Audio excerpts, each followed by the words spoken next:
Մոսկվայից Նյու Յորք 10 ժամվա թռիչքով Փաշինյանի օդանավը հասավ Միացյալ Նահանգների արևելյան ափ մասնակցելու ՄԱԿ-ի գլխավոր ասամբլեայի 80-րդ նստաշրջանին։ Այնտեղ էր նաև Ալիևը ավագ եղբոր Էրդողանի հետ։ Էրդողանն այս անգամ սեփական հարցերն ուներ լուծելու։ Երևանի ու Բաքվի ղեկավարներն էլ ՄԱԿ-ի ամբիոնին էին մոտեցել պատմության նոր էջ բացելու եւ խաղաղության խոստումներով, բայց բառապաշարներ տարբեր։ Մնացյալ, այսպես ասենք, առանցքային առաջնորդները մեկ շաբաթ կամ պայմանական մեկ շաբաթ ավելի վաղ էին Նյու Յորքում եւ Նիկոլ Փաշինյանը Նյու Յորք ժամանեց միայն շաբաթավերջին, երբ այդ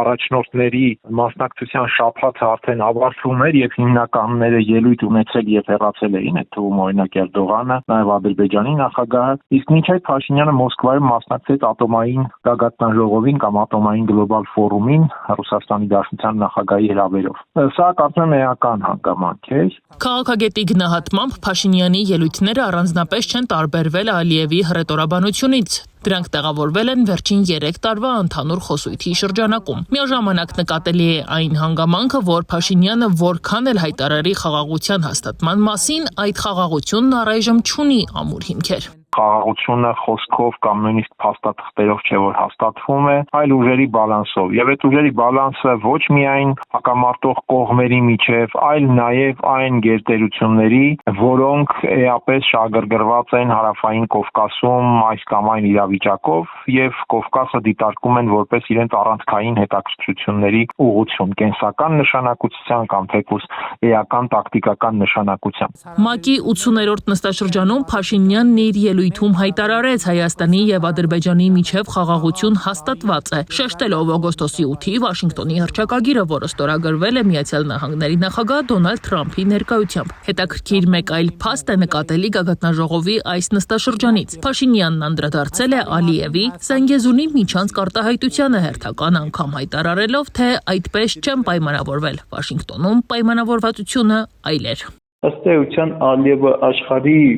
երևի թե ամենակարևոր եւ ամենաբարձր ամբիոնից խոսում է միջանցքի մասին։ Եվ սա նաև ստիպեց, որպեսզի Փաշինյանը սրան եւս անդրադառնա, որովհետեւ ըստ էության Ալիևի այս հայտարարությունը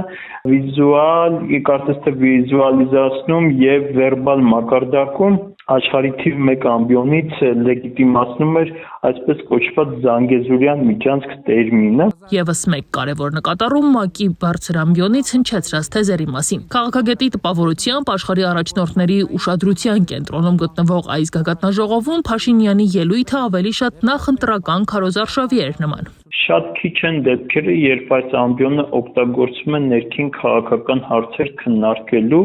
ընդ որում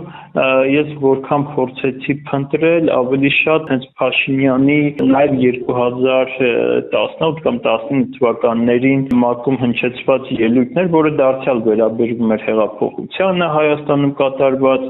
այսինքն գլխավորապես ներքին քաղաքականությանն էր վերաբերում։ Այսպիսով Նյու Յորքի բարձր ամբիոնից հնչած ելույթները ցույց տվեցին Հայաստանի եւ Ադրբեջանի առաջնորդները շարունակում են նույն հռետորաբանության շրջանակում շարժվել։ Փաշինյանի խոսքը փորձագետները դիտարկում են որպես ներքին քարոզչական ելույթ, մինչդեռ Ալիևը միջազգային հանրության առջև ամրագրում էր իր տարածքային պահանջները։ Նանե Հայրապետյան, Գեղամ Ղազարյան, ABC Media։